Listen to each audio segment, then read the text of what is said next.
নমস্কার বন্ধুরা, lazy cook চ্যানেলে আপনাদের সকলকে স্বাগত। আজ বানাচ্ছি ডিম ভাপা।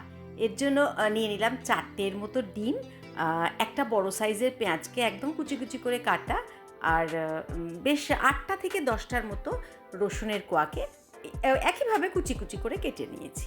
এবার একটা মিক্সিং বোলের মধ্যে 1 চামচের একটু বেশি সাদা কালো সর্ষে আর 1.5 চামচের মতো পোস্ত, আর দিলাম 1 চামচ তিল, 4টের মতো কাঁচা লঙ্কা অল্প জল দিয়ে পেস্ট করলাম।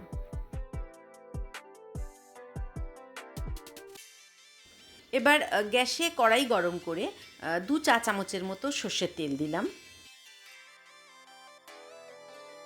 তেল গরম হলে প্রথমে পেঁয়াজ কুচি ভালো মতো ভেজে নেব।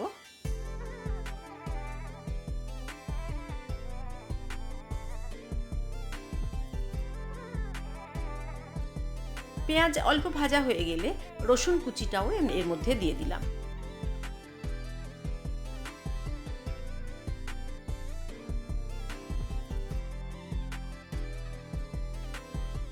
এবার রসুন আর পেঁয়াজ একসঙ্গে বেশ লাল লাল করে ভেজে নেব। একটু লাল লাল করে ভেজে এবার গ্যাসের ফ্লেমটা বন্ধ করে দিলাম।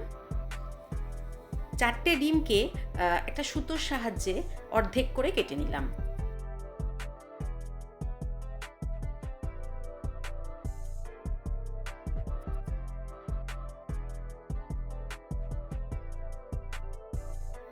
এবার একটা বাটির মধ্যে প্রথমে পেঁয়াজ আর রসুন ভাজাটাকে দিয়ে দিলাম।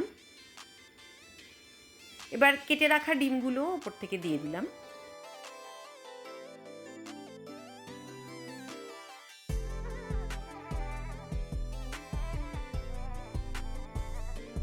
এবার সর্ষে আর পোস্তর যে পেস্ট করেছিলাম সেটাও দিয়ে দিলাম। হাফ কাপের একটু কম জল দিয়ে মিক্সির বাটিটা ধুয়ে সেই জলটাও আমি এতে দিয়ে দিলাম। এবার দেব হাফ চামচের মতো হলুদ গুঁড়ো, হাফ চামচেরও কম কাশ্মীরি রেড চিলি পাউডার, স্বাদ মতো নুন, আর খুব অল্প চিনি, শুধুমাত্র স্বাদটাকে ব্যালেন্স করার জন্য। আর দিয়ে দিলাম 3 চামচের মতো সর্ষের তেল। এবার একটা চামচের সাহায্যে অল্প একটু নাড়িয়ে নেব।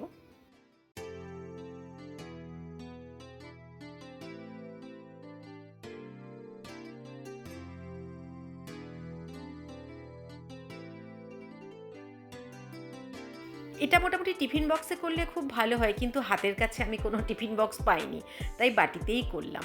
এবার 4টে কাঁচা লঙ্কা চেরা ওপর থেকে দিয়ে দিলাম। এবার কড়াইতে বেশ 1 লিটারেরও বেশি জল দিলাম। একটা স্ট্যান্ডকে মোটামুটি উল্টে রেখে তার উপর বাটিটা রাখলাম। স্ট্যান্ডে বাটিটাকে ভালো করে বসিয়ে আগে একটা ঢাকা দিলাম, তার উপর থেকে আরও একটা ঢাকা দিয়ে আমি কড়াটাকেও ঢেকে দিলাম। প্রায় 8 থেকে 10 মিনিটের মতো হাই ফ্লেমে আমি এইটাকে ফুটতে দেব। দেখুন বন্ধুরা, 10 মিনিট পরেও এই একইভাবে ফুটছে। এবার গ্যাসের ফ্লেমটাকে বন্ধ করে দিয়ে কিছুক্ষণ ঠান্ডা হতে দিলাম।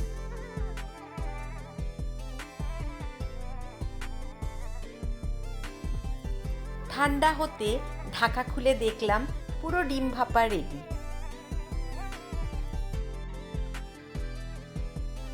বেশ কিছুটা ধনেপাতা কুচি আমি উপর থেকে দিয়ে আবারও 5 মিনিটের জন্য ঢাকা দেব।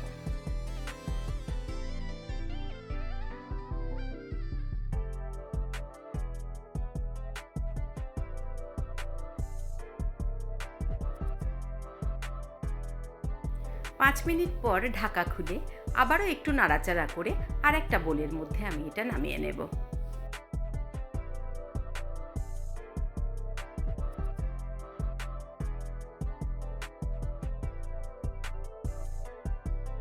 খেতে খুব সুস্বাদু হয়েছিল বন্ধুরা, আমি জানি আপনারা সবাই করেন।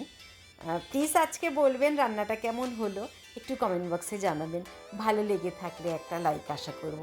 নতুন বন্ধুরা ভালো লাগলে প্লিজ আমার চ্যানেলটাকে একটু সাবস্ক্রাইব করবেন।